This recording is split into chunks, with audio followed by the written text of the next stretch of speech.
Assalamualaikum warahmatullahi wabarakatuh. Apa kabarnya semua? Semoga kalian baik-baik saja. Kali ini saya akan membahas alur novel Donghua Swallowed Star. Tanpa basa-basi, yuk langsung disedot.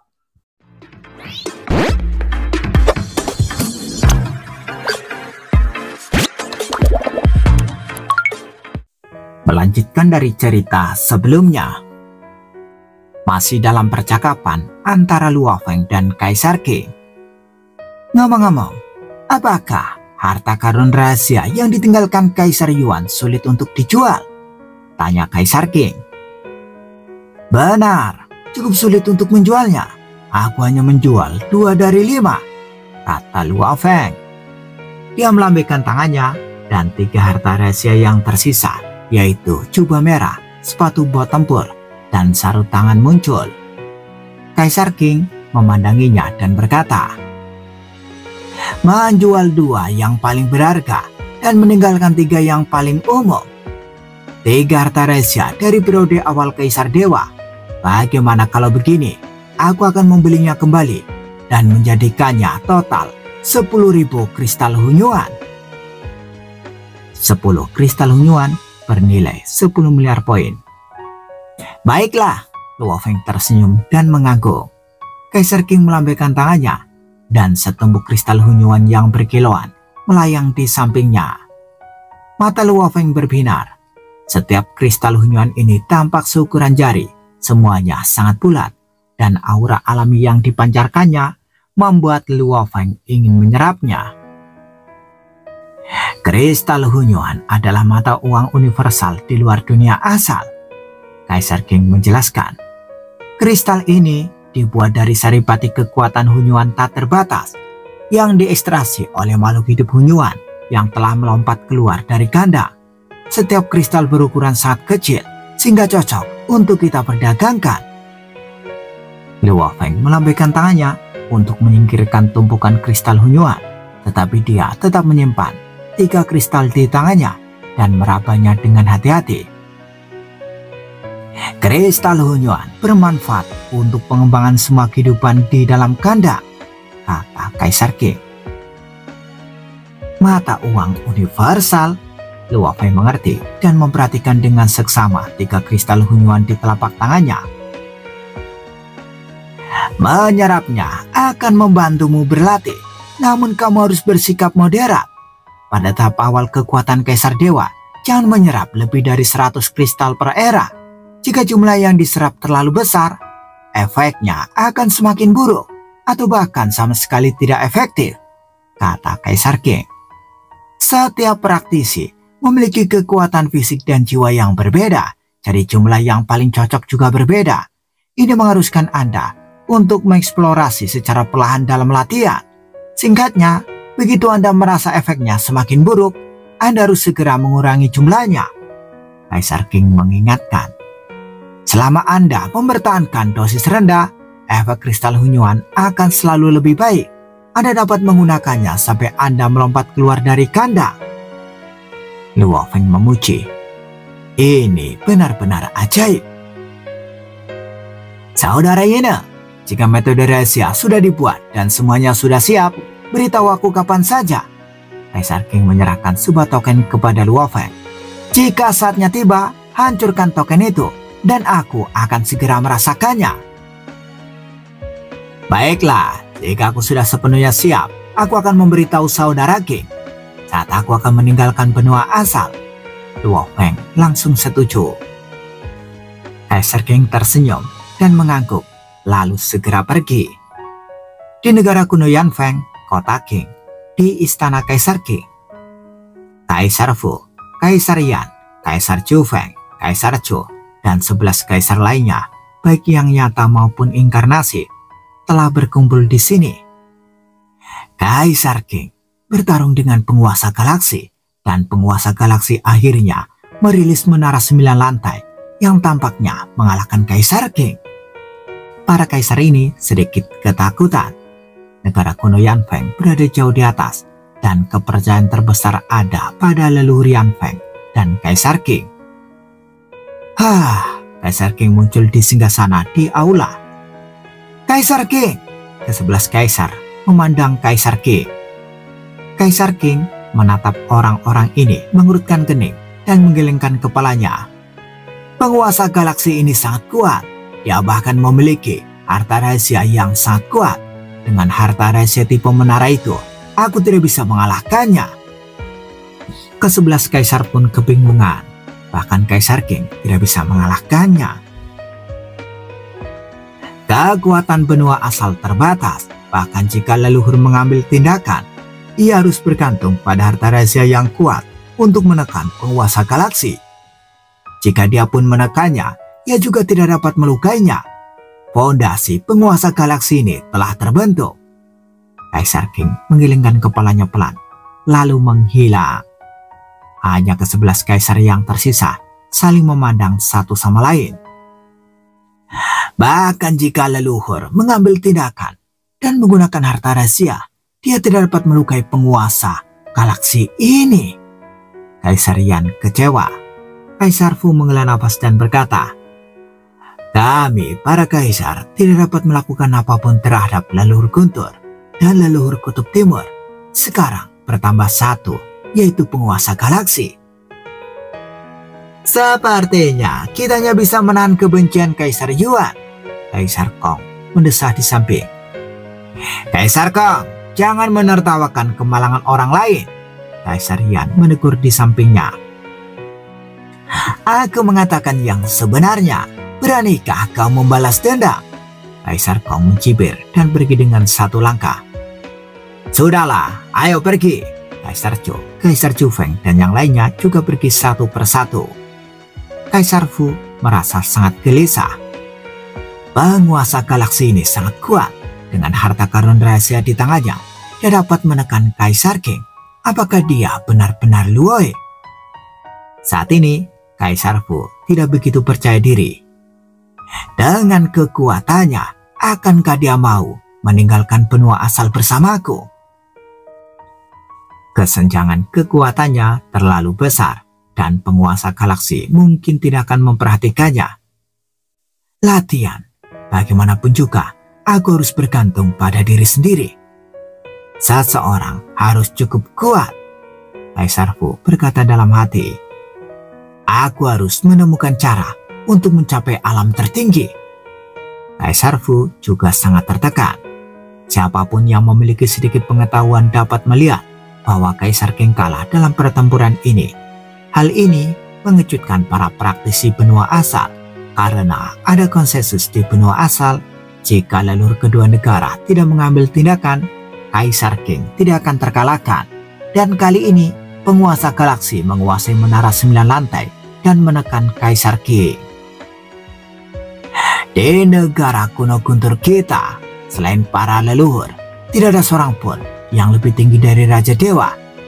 Kita harus lebih berhati-hati di masa depan. Para raja negara kuno Guntur lebih panik daripada para kaisar negeri kuno Yanfeng. Di tempat lain, bukankah ini menara bintang yang aku sempurnakan? Tamu gunung yang duduk melihat seluruh proses pertempuran antara Kaisar King dan Luo Feng dengan jelas melalui gambar yang direkam oleh kamar dagang Guntur, dan juga melihat penampilan menara bintang di bagian akhir. Menara bintang, harta karun rahasia tingkat pertama Raja Dewa, benar-benar dapat digunakan untuk mengalahkan Kaisar King. Sui Sanke cukup bingung. Sepertinya saat aku menyempurnakan menara bintang, cahaya kemasan yang menyatu dengan menara bintang itu sangat istimewa, pikir Sui Sanke. Dengan kekuatannya, dia sangat berhati-hati selama proses pemurnian, dan dia tidak berani membuat kesalahan dalam bahan yang dia gunakan. Namun, ada cahaya kemasan yang mengabaikan formasi yang dia atur, mengabaikan domainnya, dan langsung bergabung ke menara bintang. Saat itu, Sui Sanke menyadari ada yang tidak beres. Pada awalnya, setelah cahaya kemasan menyatu dengan menara bintang yang halus, menara bintang dengan cepat terbentuk. Dari sudut pandangnya saat itu, menara bintang memang merupakan harta rahasia tingkat pertama Raja Dewa. Dia sama sekali tidak dapat melihat sisi sebenarnya dari menara bintang. Pengakuan terhadap Master Menara Bintang juga jauh lebih sulit dari yang diharapkan Sui Zhenke. Artinya, Luo Feng diakui oleh Menara Bintang hanya ketika dia berada di ambang hidup dan mati. Harta karun yang baik juga membutuhkan pemilik yang cocok. Di tangan Luo Feng, Menara Bintang benar-benar dapat mengerahkan kekuatan penuhnya. Sui Zhenke cukup emosional. Sebagai seorang pemurni dan Raja Dewa tingkat pertama, dia bahkan tidak dapat melihat misteri sebenarnya dari Menara Bintang. Namun sang petapa hanya merasa senang dan bahagia untuk muridnya. Setelah menuntaskan balas dendam, sang petapa merasa sangat tenang.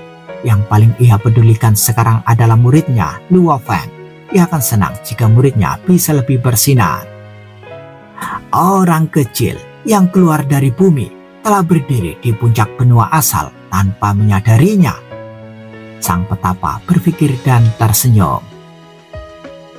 Di kota Huyang, rumah penguasa kota, di ruang tenang, Luo Feng berlatih dalam pengasingan di sini. Urusan kerajaan galaksi sebagian besar diserahkan kepada Morosa. Tentu saja, ketika menghadapi saat kritis, ia dapat mencapai kerajaan galaksi hanya dengan satu pikiran. Kali ini Kaisar King sengaja membantuku. Luo Feng memahami hal ini. Kaisar King hanya menggunakan satu set formasi pembunuhan 3000 dari awal hingga akhir, tanpa menggunakan cara kuat lainnya atau harta rahasia apapun.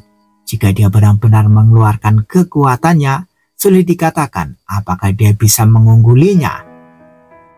Di benua asal, kekuatannya terbatas. Bahkan jika aku, Kaisar King dan leluhur kedua negara berada di atas angin, mereka tidak dapat melakukan apapun terhadap satu sama lain. Namun, di luar benua asal, kesenjangannya terlalu besar. Luo Feng tahu betul bahwa apa yang disebut sifat tak terkalahkannya kini memanfaatkan kekuatan yang dibatasi oleh aturan tertinggi benua asal.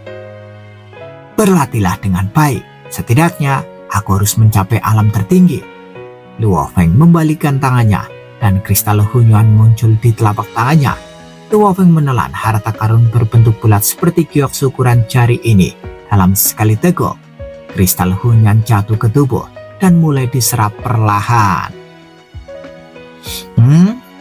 Kristal Hunyuan adalah intisari dari kekuatan Hunyuan yang murni. Selama belum menjadi kehidupan Hunyuan, biasanya kristal ini bermanfaat. Pada saat ini, tubuh Luo Feng telah pulih dan jiwanya juga pulih. Kecepatan berpikirnya meningkat beberapa kali lipat dan pemahaman serta perasaannya juga meningkat. Bahkan ini memiliki efek memperkuat tubuh dan jiwa, seru Luo Feng. Kristal Hunyuan memperkuat tubuh dan jiwa dengan kecepatan yang sangat lambat. Secara teori, dengan kristal Hunyuan yang tak terbatas dan waktu yang tak terbatas, tubuh dan jiwa dapat dibuat sangat kuat. Sayangnya, jumlah kristal Hunyuan yang dikonsumsi di setiap era terbatas. Mengkonsumsi terlalu banyak akan mengurangi efeknya atau bahkan membuatnya tidak efektif. Secara umum, semakin kuat level kehidupan, semakin lemah efek nutrisi dari harta karun tersebut. Namun, kristal Hunyuan dapat terus berguna. Luo Feng memejamkan mata dan mulai berkonsentrasi untuk memahami 3 materi biologis garis keturunan Hunyuan tingkat tertinggi yang diperolehnya. Waktu juga terus berlalu. Sejak pertukaran dengan Kaisar King, tidak ada seorang pun di benua asal yang menantang kerajaan Dewa Galaksi. Penguasa galaksi telah disejajarkan dengan leluhur kedua negara, leluhur wilayah Kutub Timur, dan Kaisar King. Selain itu, penguasa galaksi membenci kejahatan yang juga membuat makhluk kuno di seluruh benua asal tidak berani bertindak gegabah. Dalam sekejap mata, 300 abad telah berlalu sejak berdirinya kerajaan Dewa Galaksi. Pada hari ini, sebuah peristiwa penting terjadi. Leluhur Origin dari Sekte Daohe berhasil menerobos dan menjadi Raja Dewa. Di sebuah bangunan kecil, sebuah kedai minuman di kota Huyang, Hong sedang duduk sendirian, minum anggur dan menikmati makanan lezat. Hanya ketika kamu tiba di benua asal, kamu menyadari bahwa ada langit di balik langit, dan baru saat itulah kamu menyadari betapa tidak berartinya dirimu, kata Hong sambil tersenyum dan melihat ke banyak praktisi di luar jendela yang mengendalikan berbagai harta rahasia terbang. Di wilayah alam semesta asli kampung halamannya, tidak termasuk leluhur origin dan kapak raksasa. Saat itu, Hong adalah dewa sejati ke-23 umat manusia, bahkan lebih cepat dari Luo Feng saat menjadi dewa sejati.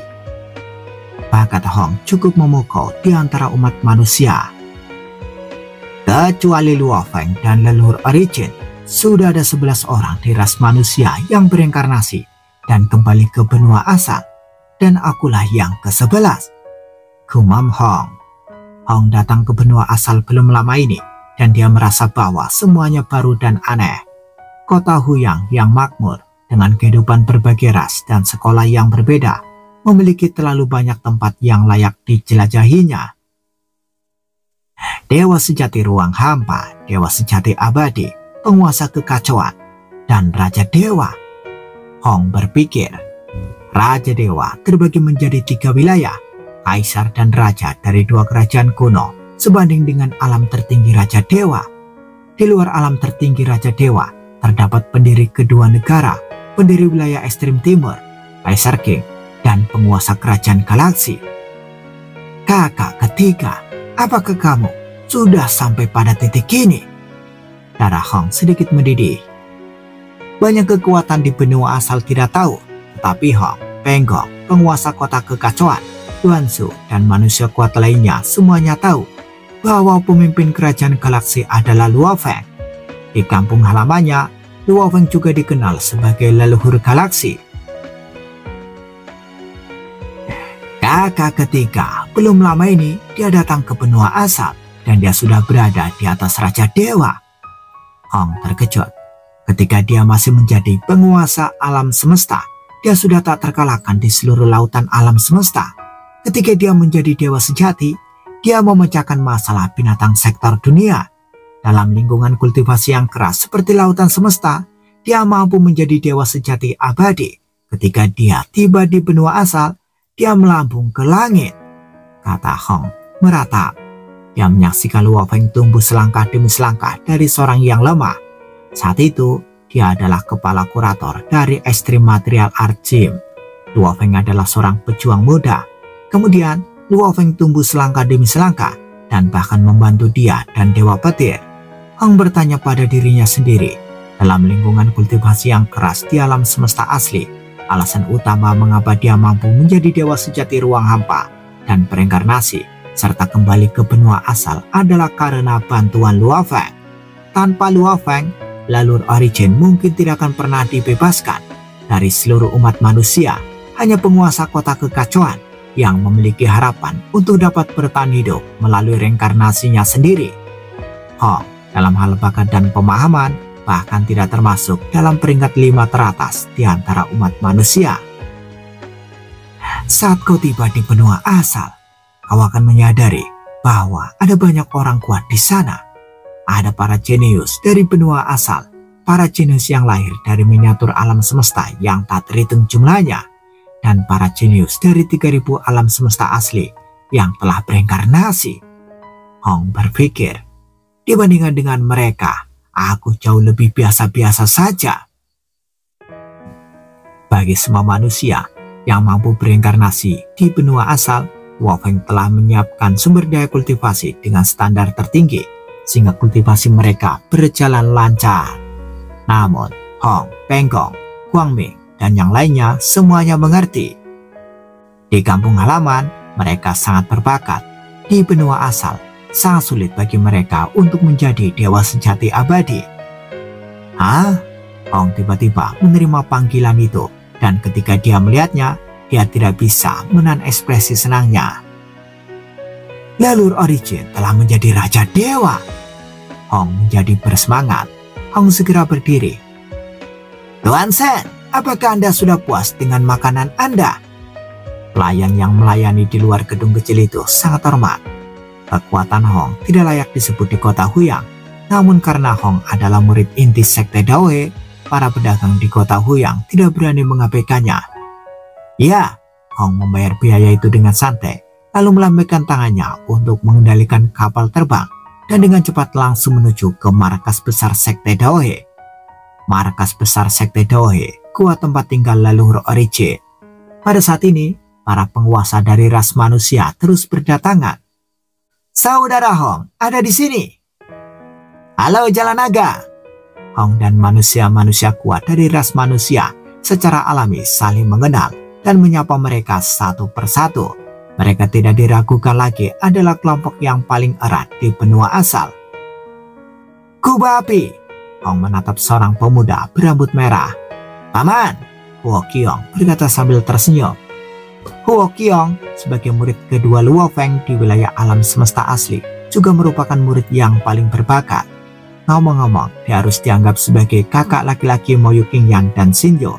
Tetapi bagaimanapun juga, Huo Qiong adalah dewa sejati ruang hampa dan sulit untuk meyakinkan publik, jadi dia hanya menjadi murid inti untuk saat ini. Tepat saat mereka berbicara dan tertawa, tiga sosok berjalan masuk pada saat yang sama. Mereka adalah Xuanzhu, Morosa, dan Luo Feng. Tiba-tiba, semua orang di ruangan itu menjadi diam. Ada rumor dari dunia luar bahwa ada seorang pelayan tua di bawah komando penguasa kerajaan galaksi yang merupakan binatang sektor dari alam pamungkas. Seharusnya itu Penatua Rosa. Luo Feng akhir-akhir ini menyendiri dan tidak melihat tamu sama sekali. Namun ketika kami tiba di benua asal, Luo Feng secara pribadi menyambut kami. Ketika manusia kuat berkumpul, mereka juga akan membicarakan Luo Feng dan Morosa, sang penguasa galaksi, pelayan tua dari binatang sektor tertinggi.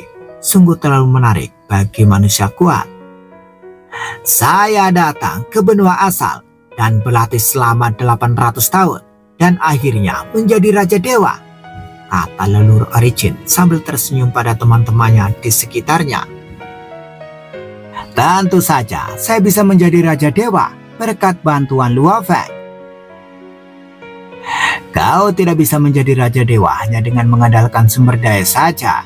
Bakat dan pemahaman lebih penting, kata Luo Feng sambil tersenyum. Dari 11 orang kuat yang datang dari umat manusia setelahnya, hanya penguasa kota kekacauan yang menjadi dewa sejati abadi dan yang lainnya hanyalah dewa sejati ruang hampa. Saya merasa cukup sulit untuk menjadi Raja Dewa di level pertama dan saya bahkan mengalami banyak kebingungan. Leluhur Origin menggelengkan kepalanya. Jalan kultivasi memang semakin lama semakin sulit. Para pria kuat dari ras manusia mendengarkannya. Kalian semua adalah keturunanku secara nama. Leluhur Origin memandang orang-orang kuat dari ras manusia. Aku telah menjadi Raja Dewa dan aku juga dapat mengatur beberapa posisi resmi untukmu. Sekarang, setelah aku mengatur beberapa posisi resmi untukmu, Sekte Daohe tidak akan keberatan. Setelah menjadi Raja Dewa, status leluhur Origin di Sekte Daohe secara alami meningkat pesat. Latihan bukan hanya tentang bermeditasi dalam pengasingan, memangku jabatan resmi, mengurusi urusan, dan lebih banyak berhubungan dengan orang-orang kuat lainnya. Itu juga baik untuk latihan Anda, kata leluhur Origin. Ya, semua manusia yang kuat setuju. Tatapan Luo Feng jatuh pada Huo Qiong dan bertanya sambil tersenyum. Huo Qiong, kamu telah berada di benua asal selama lebih dari 100 tahun. Bagaimana latihanmu? Masih ada beberapa akumulasi yang tersisa sebelum aku dapat mencapai dewa sejati abadi, kata Huo Qiong dengan hormat. Berlatihlah dengan sepenuh hati. Saat kau menjadi dewa sejati abadi, aku bisa menerimamu sebagai murid terdaftar. Saat kau menjadi alam kekacauan, aku bisa menerimamu sebagai murid langsung. Luo Feng menatap muridnya penuh harap. Murid mengerti, jawab Huo Qiong. Melihat ini, leluhur Origin juga tersenyum dan berkata, jika Anda memiliki kebingungan dalam latihan, silakan bertanya. Saya, Luo Feng, dan Penatua Rosa, semuanya dapat memberi Anda petunjuk. Para pria kuat dari ras manusia segera kegirangan dan mulai mengajukan pertanyaan satu persatu. Xuanzhu, Luo Feng, dan Morosa semuanya akan mulai menjelaskan secara rinci berdasarkan apa yang mereka kuasai. Kelompok itu akhirnya bubar hanya menyisakan Luo Feng dan Xuanzu. Saya telah belajar banyak dari mendengarkan khotbah Anda, lalu Origin mendesah. Dalam hal dasar mendasar, saya bahkan tidak dapat dibandingkan dengan Anda. Di ruang tak terbatas, aku berkesempatan memperoleh beberapa warisan istimewa. Di bawah bimbingan warisan istimewa itu, fondasiku cukup kuat. Luo Feng tersenyum dan berkata, "Lalu Origin, aku juga telah menyiapkan hadiah untukmu." Ah, Xuanzu terkejut. Luo Feng membalikkan tangannya dan mengeluarkan token perak. Ini adalah token untuk pergi ke tanah harta karun ruang tak terbatas. Belum lama ini, token ini ditemukan di kerajaan galaksi kita. Luo Feng berkata sambil tersenyum. Token ruang tak terbatas. Yuan tampak terkejut. Token ruang tak terbatas. Xuanzu tampak terkejut. Lalu Origin, kau berlatih dua jalur yaitu realitas dan ilusi. Dunia nyata memiliki asal-usul dunia yang akurat sebagai referensi. Namun dunia ilusi tidak memiliki jalur ini.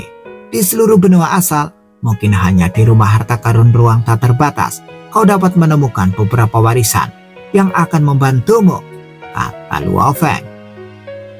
Luo Feng, kau banyak membantuku. Lalu Origin itu sangat berterima kasih.